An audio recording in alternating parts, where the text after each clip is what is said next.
오늘 설교의 제목을 십자가의 길, 순교자의 삶이란 제목으로 말씀을 준비했습니다. 여러분 가운데 모파상이란 작가, 프랑스 모파상이란 작가가 쓴 여자의 일생이란 책을 여러분께서 읽어보신 분들이 계실 것입니다. 이렇게 좋은 책을 쓴 모파상은 실은 원래 젊은 시절 내가 주님을 위해 살겠다라고 신학교에 들어간 신학생이었습니다. 그런데 그는 신학교를 다니면서도 여전히 문란하고 방탕한 생활을 끊지 못하다가 신학교에서 퇴학을 당하게 됩니다. 안타까운 건 그가 신학교만 나갔으면 다행인데 불행스럽게도 예수 그리스도가 주인된 인생이 아니라 이제는 내가 내 인생의 주인이 될래라는 마음으로 신앙과도 결별을 해버렸습니다. 이후 모파상은 문학의 뜻을 두고 열심히 글을 써내려갔습니다. 그리고 10년 만에 프랑스 최고의 작가가 되었습니다. 그가 쓴 책들인 여자의 일생, 목걸이, 이런 책이 있더라고요. 비계덩어리, 삼겹살 아니고 비계덩어리라는 책이 있었습니다. 그가 쓰는 책마다 인기를 얻었습니다. 그리고 엄청난 돈을 벌게 되었습니다. 모파상은 중에는 요트를 사서 뛰어났습니다. 그리고 노르망디에는 대저택을 샀습니다. 그리고 파리 한가운데는 호화로운 아파트를 가지게 되었고 쉴 새 없이 여자와 아내를 바꾸며 그는 그런 인생을 살았습니다. 비평가들은 그가 쓰는 작품마다 찬사를 보냈고 대중들은 그의 작품을 흠모하였기에 모파상의 은행 통장의 잔고는 평생 쓰고도 남을 정도가 모이게 되었다라고 합니다. 하지만 모파상은 1892년 1월 1일 새해가 밝아올 때 인생에 사는 것이 의미가 없다라며 자살을 시도하게 됩니다. 간신히 목숨은 구했지만 정신이 온전하지 못해 그는 정신병원에 입원해야만 했습니다. 그곳에 그는 몇 달 동안 알 수 없는 소리를 계속해서 저질렀다라고 합니다. 그리고 허공을 향해서 절규하다가 겨우 43세 젊은 나이에 세상을 떠나버렸습니다. 그의 무덤 묘비에는 그가 말년에 계속해서 너무 자주 외쳤던 이런 글이 쓰여져 있었다라고 합니다. 나는 모든 것을 소유하고자 했지만 결국 아무것도 갖지 못했다. 그는 부유했습니다. 그리고 모든 것을 다 가지고 있는 것 같았습니다. 그러나 실상 그는 아무것도 갖지 못한 사람이었고 가장 가난한 인생을 살다가 처참하게 생을 마감하는 비참한 사람이 되었습니다. 오늘 우리가 읽은 요한계시록에는 세상의 기준으로는 가난하다라고 말하지만 예수님께서는 부유한 자다라는 칭찬을 받는 이들에 대한 말씀이 기록되어 있습니다. 예수님은 1세기 소아시아 서머나 지역에 살고 있는 서머나 교회 성도들에게 오늘 이렇게 말씀하셨습니다. 9절입니다. 내가 내 환난과 궁핍을 알거니와 실상은 내가 부요한 자니라. 아멘. 예수님께서 서머나 교회 성도들에게 이야기합니다. 나는 내가 당한 고난도 알고 환난도 알고 궁핍도 알고 있다. 그러나 너희가 겪는 그 환난과 궁핍으로 인해 너는 가난한 인생을 그리고 궁핍한 인생을 살아가는 것이 아니라 오히려 부요한 자의 삶을 살았다고 그들을 칭찬하고 계십니다. 모파상은 모든 것을 다 가지고 있었지만 실제로 가난한 인생을 살았지만 예수님은 서머나 교회의 성도들에게 환난과 궁핍으로 그들의 인생이 가난해진 것 같지만 실상은 부유한 자라고 칭찬하고 계시는 것입니다. 이처럼 세상적으로는 가난한 것 같지만 실상으로 부유한 성도 그리고 건강한 교회가 바로 서머나 공동체인 것을 알 수 있습니다. 여러분 어떤 삶을 살고 싶으십니까? 부유하나 가난한 자로 살고 싶으십니까? 아니면 가난하지만 부유한 자로 살고 싶습니까? 우리는 두 가지를 다 원합니다. 주님 부유하기도 하고 부유한 삶을 살기도 원합니다 라는 게 솔직한 우리의 마음이기도 합니다.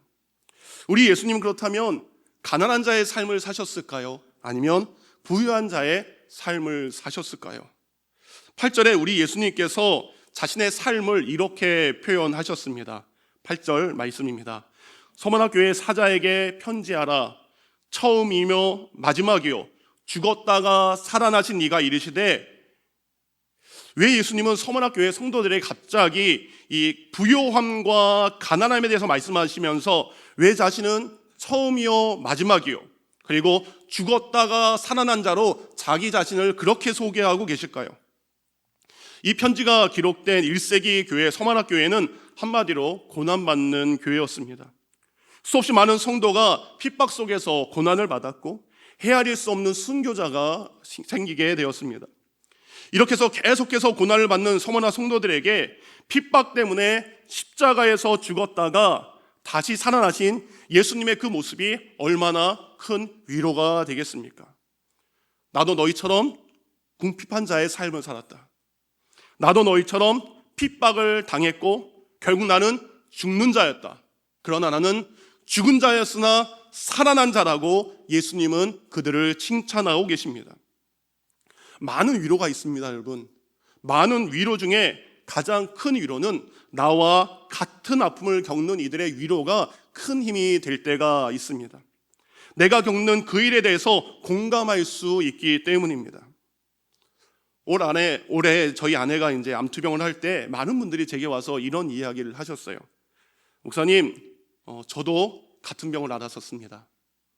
목사님, 저희 어머님도 그리고 저희 아내도 그 같은 병을 앓았습니다. 목사님, 우리 사모님을 위해서 기도하겠습니다 라는 격려의 말씀을 제일 많이 들었습니다. 그리고 그 말들이 정말 큰 위로가 되었습니다.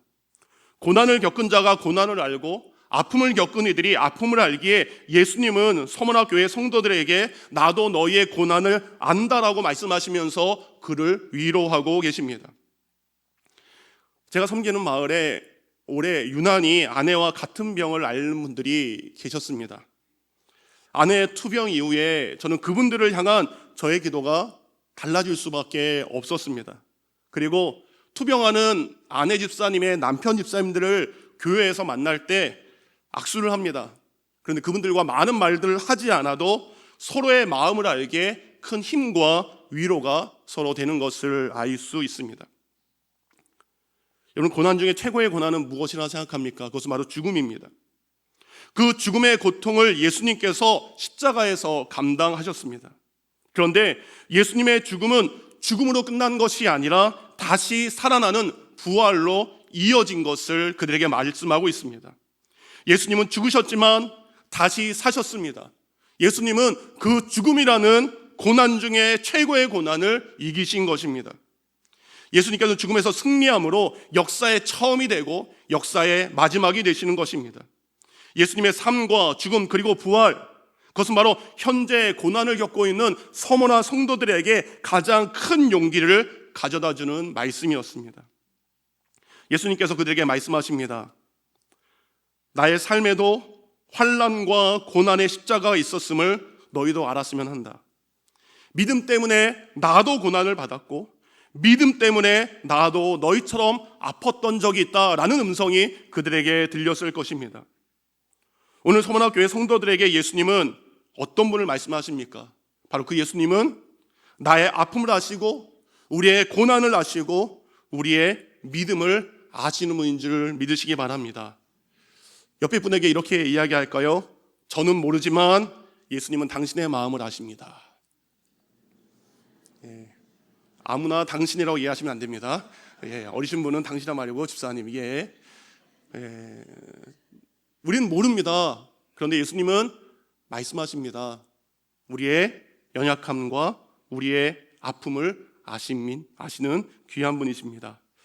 오늘 본문에 등장하는 서머나 교회, 그들이 살고 있는 서머나 도시는 굉장히 부유한 도시였습니다. 돈이 많아 상업지역이었고 사람들이 많이 사는 지역이었습니다. 과거에는 이제 서머나라고 불렸지만 현재는 튀르키예에서 이즈미르라고 불리는 도시로 튀르키예에서 세 번째로 큰 도시입니다. 서머나는 에베소에 맞먹는 큰 도시여서 아시아의 보석이라고 불릴 정도였다라고 합니다. 조금만 밖을 나가면 좋은 말과 마차를 탄 사람들이 보입니다. 거리 곳곳에는 값비싼 옷을 입은 사람들이 보입니다. 큰 집에 살면서 온갖 좋은 것을 먹으면서 사는 이들의 모습이 서머나 교회 성도들 눈에 보입니다. 그런데 서머나 성도들은 그들을 바라보며 부러워하지 않습니다. 서머나 교회의 성도들의 소망은 물질적인 부유함이 아니라 고난 속에서 부활하신 주님을 바라보는 것이었습니다. 이런 서머나 교회를 향하여 예수님은 아름다운 칭찬을 이어가십니다. 그들이 들은 칭찬, 요한계시록 2장 9절 말씀 다 같이 한번 읽도록 하겠습니다. 시작.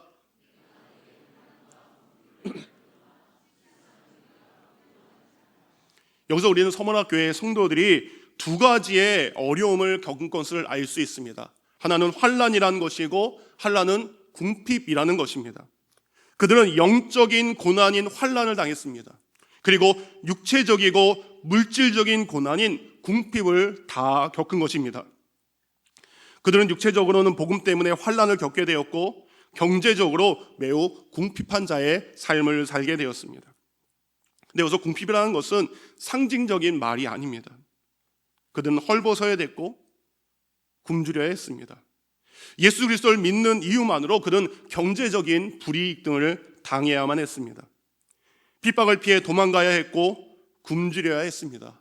그리고 심지어 죽기까지도 했습니다. 그런데 이런 핍박이 그들의 신앙을 꺾지 못한 것입니다. 그 굶주림과 그 헐벗음이 그들을 가로막지 못한 것입니다. 그들은 힘들고 어려워도 참고 인내하며 견디며 그들의 믿음을 지켜갔습니다. 오늘 그 모습을 보시면서 예수님은 그들에게 이야기하십니다. 지금은 비록 헐벗었지만, 지금은 비록 굶주려 있지만 실상은 너는 부유한 자다라고 그들을 칭찬하고 계십니다. 우리가 환난을 겪고 그 환난을 겪는다 할지라도 그 환난 가운데에 내가 환난을 받을 만한 가치가 있다면 우리는 그 환난을 견딜 수 있습니다. 사랑하는 성도님들, 여러분이 섬기고 충성하는 그 일에 대한 가치를 발견하고 계십니까? 여러분이 지금 교육 목자로 섬기고 있다면 그 교육 목자로서의 가치가 얼마나 귀한 것인지 여러분 알고 계십니까? 찬양팀과 성가대로 섬기고 있다면 하나님을 찬양하고 영광을 올려드리는 그 일이 얼마나 가치 있는 일인지 알고 계십니까? 보이지 않는 곳에서 기도로 섬기는 우리 주일 중보기도팀, 그분들에게 있는 영적 능력이 얼마나 가치 있는 것인지 아십니까? 주일날 보이지 않는 곳에서 주차 봉사를 하고 그리고 모든 일이 다 간 다음에 교회 곳곳을 돌아다니며 쓰레기와 재활용을 돕고 있는 그 일들이 얼마나 섬김의 놀라운 일인지 그 가치를 알고 계십니까? 우리가 믿음을 가진다는 것, 우리가 주를 위해 산다는 것, 그것이 얼마나 복되고 가치 있는 일인지 안다면 우리는 그 희생을 헛된 것으로 여기지 않습니다. 이유와 목적이 없는 삶이 가장 힘이 듭니다. 근데 지금 여러분이 오늘 열심히 일했잖아요. 우리 아버지들이, 남편들이 열심히 수고했으니까 가정이 살아낼 수 있는 것입니다. 내가 열심히 땀 흘리니까 아이들에게 필요한 것을 채울 수 있는 것입니다. 내가 교회를 충성하니 교회가 건강해지는 것입니다. 이렇게 자신이 하고 있는 일에 대한 그 가치를 알고 귀하게 여기는 것, 이것이 하나님이 기뻐하시는 삶의 이유입니다.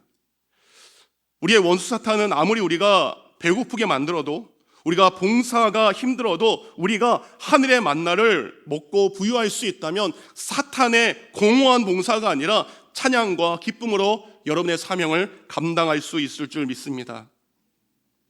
이제 예수님은 서머나 교회를 향해 칭찬과 함께 다가올 일들에 대한 한 가지 권면을 그들에게 말씀하십니다.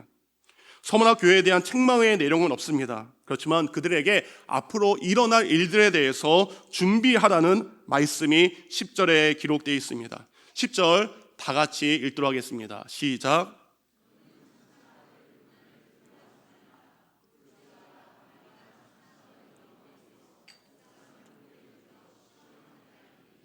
너희가 10일 동안 환난을 받으리라. 내가 죽도록 충성하라. 그리하면 내가 생명의 관을 내게 주리라. 아멘. 예수님은 열흘 동안 환난이 있을 것을 말씀하십니다. 이 환난은 실제적으로 열흘 동안의 환난이 아니라 10일이라는 것은 길이 길지 않고 끝나는 기간이 정해져 있는 환난이라는 것을 의미하는 것입니다. 그래도 길지 않지만 그래도 견디기 힘든 끔찍한 환난이 그들을 기다리고 있다라고 예수님은 말씀하십니다. 그래서 예수님은 그 환난 가운데에 믿음을 지켜야 되는 이들에게 이렇게 얘기하셨습니다. 10절, 죽도록 충성하라. 그리하면 내가 생명의 관을 주리라. 죽는 것으로 끝나는 줄 알았더니 죽지 않습니다. 생명의 관을 우리에게 주신다라고 약속하셨습니다. 이 예수님의 말씀대로 그 핍박과 환난이 실행됩니다.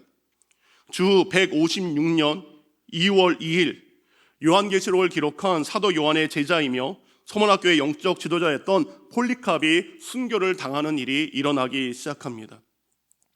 당시 로마 정부는 황제의 신상을 만들어 놓고 그리스도인들이 거기에 절하도록 강요하기 시작했습니다.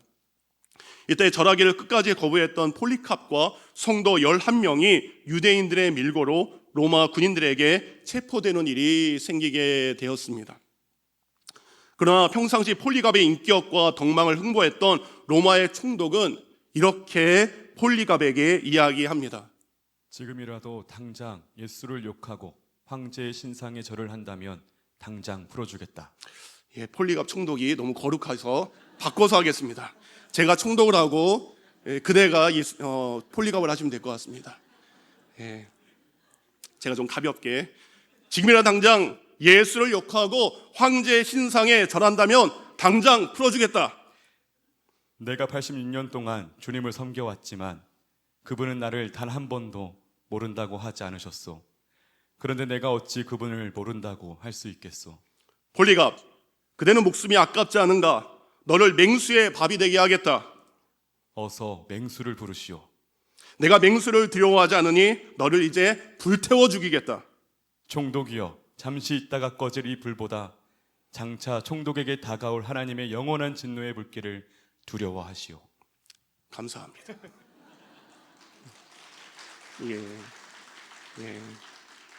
저 귀한 분이 아직 여자친구가 없습니다. 여자친구를 꼭 소개시켜 주시기 바랍니다. 이제 군사들이 폴리갑을 죽이기 위해서 그에게 불을 태우기 시작합니다. 근데 놀라운 기적이 일어납니다. 불길이 폴리갑을 피해 타오르기 시작하는 것입니다. 그림을 보여주시기 바랍니다. 불로 폴리갑을 죽일 수 없게 되자 총독은 한 군인에게 칼로 폴리갑을 찌를 것을 명령합니다. 그리고 결국 서문학교의 영적 지도자였던 폴리갑은 하나님 품에 그림처럼 안기게 됩니다. 여러분, 이 내용이 폴리캅의 순교 사화라는 편지에 자세히 이런 내용이 기록되어 있었습니다. 이 편지는 폴리캅의 순교 장면을 목격한 사람들, 그들이 폴리캅의 순교 이후에 얼마 지나지 않아서 쓴 편지의 내용입니다.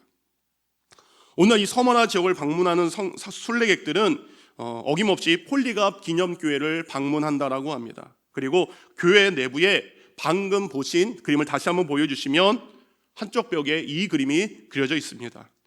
17세기 프랑스 화였던 레이몽 페레가 그린 폴리캅 순교화가 그 안에 기록되어 있습니다.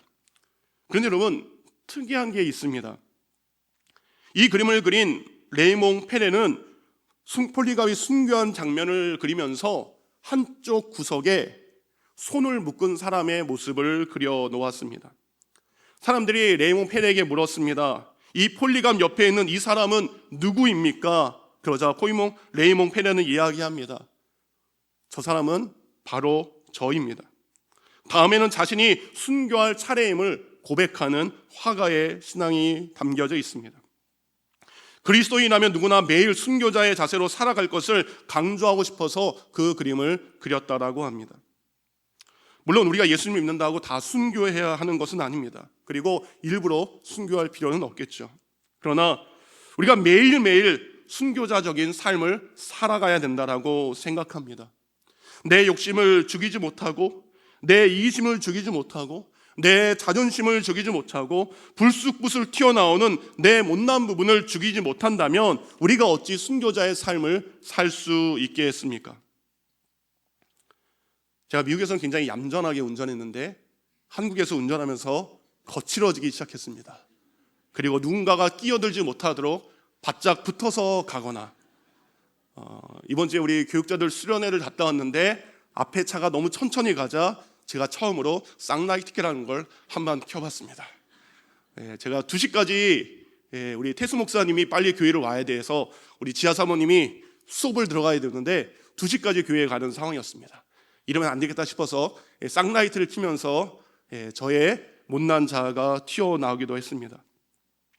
누군가가 내게 조그마한 물질적인 손해를 끼쳐서 우리는 버럭 화낼 때가 참 많습니다. 아내나 남편이 나에게 듣기 싫은 소리를 할 때 우리는 얼굴이 울그락불그락 그렇게 됩니다. 우리는 봉사일을 할 때도 나는 하는데 왜 당신은 하지 못합니까? 누구의 마음을 아프게 하는 말을 쉽게 할 때가 있습니다. 근데 우리가 가정에서, 직장에서, 주변 사람들에게 순교자적인 신앙을 산다라는 것은 바로 내가 나 자신은 죽고 예수 그리스도를 바라보는 바로 성령 충만한 자의 모습을 우리가 살아가야 됩니다. 그렇다면 서문학교회를 통해서 배울 수 있는 바로 영적으로 부유한 자의 모습은 무엇일까? 그럼 우리가 어떻게 하면 영적으로 부유한 자가 될 수 있을까? 본문은 우리에게 몇 가지를 이야기합니다. 첫 번째, 우리가 영적으로 부유하기 위해서는 확실한 신앙 고백이 있어야 하는 것입니다. 폴리가 목사님처럼 어떤 경우에도 포기할 수 없는 신앙의 고백이 여러분에게 있어야 될 줄 믿습니다. 지금 내가 당장 어려워져도, 내 삶에 고난과 아픔이 찾아와도, 또 내 기도가 응답되지 않더라도, 내가 경제적으로 그리고 건강상의 불투명한 미래가 있다 할지라도 여전히 예수님은 나의 구주시고 여전히 예수님은 우리의 주님이심을 우리는 고백해야 됩니다. 이런 고백이, 확실한 신앙 고백이 있는 사람이야말로 영적으로 부유한 성도요 건강한 교회의 모습입니다. 두 번째, 우리가 영적으로 부유하려면 하나님의 백성이라는 자존심을 우리가 가지고 있어야 합니다. 1세기 서문학 교회 성도들에게 고난을 준 사람들은 물론 로마 사람들이고 로마 군인들입니다. 그러나 이 고난을 받게 만든 사람들은 바로 유대인들이었습니다. 유대인들은 선민의식이 강한 민족이었습니다. 하나님으로부터 유일하게 선택받은 민족이 자신들밖에 없다라고 생각했습니다. 그런데 어느 날 그리스도인들이 나타나 외치기 시작합니다. 우리가 영적인 이스라엘이요, 우리 또한 하나님의 택함받은 사람이라고 그들은 이야기합니다. 유대인들이 얼마나 화나겠습니까? 지금까지 자신들만 유일한 하나님의 백성이었는데 어느 날 예수를 믿는 로마인이 하나님의 백성이라고 이야기합니다. 예수를 믿는 저 개만도 못한 이방인들이 하나님의 자녀라고 이야기를 합니다. 그리고 노예까지도 예수님을 믿는 그 순간 하나님의 자녀라고 이야기하기 시작합니다. 그러니까 이스라엘 백성들, 유대인들의 자존심이 얼마나 상하겠습니까? 그래서 유대인들은 그리스도인들을 이대로 가만두어서는 안 된다라고 생각합니다. 그리고 이때부터 유대인들은 그리스도인들을 박해하기 시작합니다. 자칭 하나님의 사람들이라고 자부했던 사람들이 이제는 사탄의 앞잡이의 노릇을 하고 있습니다. 그 말씀이 9절 중반부터 기록되어 있습니다. 자칭 유대인을 하는 사람들의 비방도 알거니와 실상은 유대인이 아니요 사탄의 회당이다. 유대인들은 황제의 신상에 절하지 않는 그리스도인들을 로마 병사들에게, 로마 사람들에게 신고하기 시작합니다. 그리고 유대인들의 신고로 수많은 그리스도인들이 잡혀 순교하기 시작합니다. 폴리갑 또한 유대인들의 신고로 인해 순교를 당한 것입니다. 예수님들은 유대인들의 이런 회방이 있을 것을 그들에게 먼저 언급하신 것입니다. 그리고 이런 유대인들의 모임은 사탄의 모임이라고 규정하고 계십니다. 근데 유대인들의 이런 회방에도 불구하고 초대 그리스도인들, 서문학교의 성도들의 신앙은 꺾이지 않았습니다. 로마인들의 강한 억압에도 불구하고 초대 그리스도인들의 신앙은 오히려 더 단단해졌습니다. 힘들고 어려울수록 하나님이 자신들을 택하셨고 자신들과 함께 하신다는 믿음의 자부심이 그들에게 있었던 것입니다. 그러게 고난이 있고 궁핍함이 있어도 그들은 하나님의 자녀로서의 신앙을 포기하지 않은 것입니다. 세상은 나를 저주받은 자라고 이야기하고 세상은 나를 가난한 자, 버림받은 자로 이야기하지만 주님은 우리를 그분의 자녀라고 말씀하시기에 그 사랑을 부인할 수 없는 것입니다. 이렇게 믿음의 자존심을 지킨 사람이야말로 영적으로 부유한 사람이 되는 것입니다. 마지막으로 영적으로 부유하려면 죽음 건너편을 바라보는 신앙이 있어야 하는 것입니다. 사도 요한을 통해 이 유료의 말씀을 들은 서문학 교인들은 그들에게 주어진 수많은 고난의 시간들을 잘 견디고 승리하게 됩니다. 폴리간 목사님이 순교를 당한 뒤에도 그들은 또다시 계속된 고난을 이겼고, 그리고 복음 전파의 사명을 신실하게 감당해 내었습니다. 그들이 그렇게 할 수 있었던 원동력은 어디에 있었을까요? 그것은 바로 그들이 오늘 주님이 주신 약속의 말씀을 붙잡았기 때문입니다. 어떤 약속의 말씀입니까? 2장 10절을 세 번역은 이렇게 번역하고 있습니다. 함께 읽겠습니다. 시작.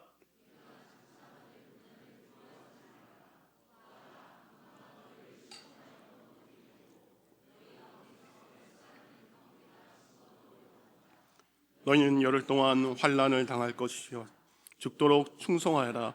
그리하면 내가 생명의 면류관을 너에게 주겠다. 주님이 그들에게 약속의 말씀을 주셨기 때문입니다. 죽어도 그 죽음이 너희의 끝이 아니라 생명의 면류관이 너희에게 있을 것이다. 죽도록 충성하여라. 그리하면 내가 세상에 줄 수 없는 생명의 면류관을 너희에게 줄 것이다.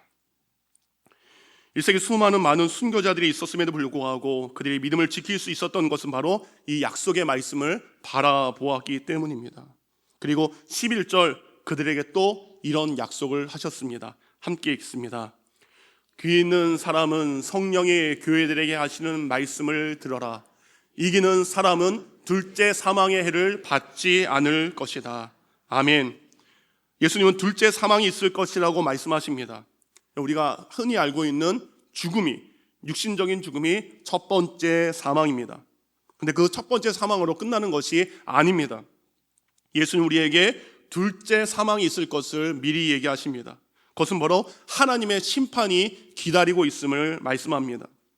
예수님께서는 죽도록 충성한 자, 주님을 위해 헌신한 자, 주님을 위해 수고의 땀을 흘린 자, 주님을 위해 죽을 각오로 십자가를 짊어진 자, 그들에게는 둘째 사망, 곧 하나님의 심판이 아니라 면류관이 있음을 그들에게 증거하고 있습니다. 오늘 소원학교의 성도들은 이 말씀을 붙잡고 살아가고 있습니다. 이 땅을 살면서 죽음 건너편에 자신을 기다리고 있는 생명의 역사를 바라보고 산 것입니다. 세상에서는 없이 살아도, 이 세상에는 힘들게 살아도, 세상에서는 모진 고난과 아픔을 겪을 수 있어도 그 누구보다도 당당하게 살 수 있었던 것은 그들은 죽음 너머에 있는 천국을 소망하며 살았기 때문입니다. 오늘 소문학교의 성도들은 이 땅의 축복에 목말라지 않습니다. 이 땅의 축복에 집착하지 않습니다. 만약 그들에게 이 천국 신앙이 없었다면 세상에서 가장 불쌍한 사람이 이들이었을 것입니다. 그러나 그들이 아무것도 없어도 당당할 수 있었던 것은 죽음 너머의 천국을 항상 바라보며 살았기 때문입니다. 서양 속담에 이런 말씀이 있습니다. No crown, no cross, no crown. 십자가가 없으면 면류관이 없습니다. No pain, no gain. 고통이 없으면 얻는 것이 없다라는 것입니다. 십자가를 지지 않고는 면류관이 없다라는 것입니다. 고난을 받지 않고는 영광이 없다라는 것입니다. 장차 여러분이 받을 면류관을 여러분 기대하고 계십니까? 그렇다면 이 땅에 주님을 위해서 살기 때문에 내가 감당해야 될 그 십자가를 두려워하지 마시기 바랍니다.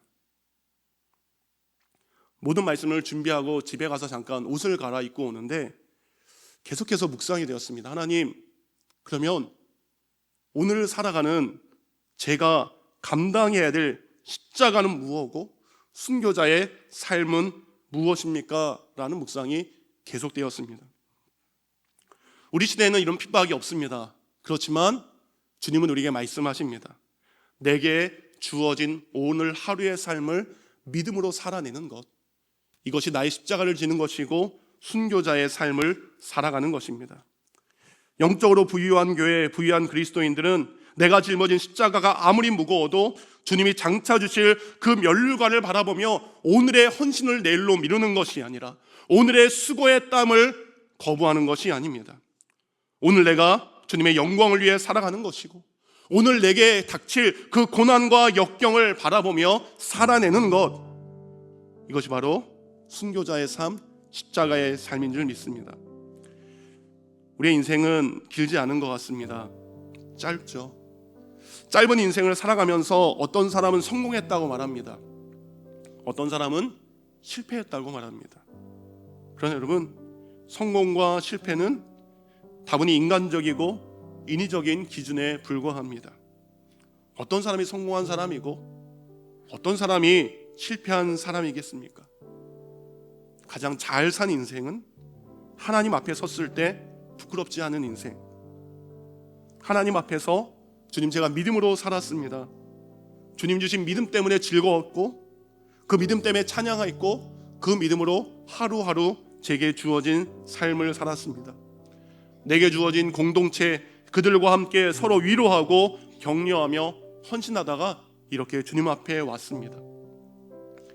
이것이 바로 영적인 부유한 그리스도인들의 모습인 줄 믿습니다. 오늘도 여러분에게 주어진 십자가의 길을 감당하시고, 또한 내가 짊어져야 될 순교자적인 삶, 곧 내가 죽어야 될 그 삶을 선택하는 귀한 성도가 되기를 주님의 이름으로 축원드립니다.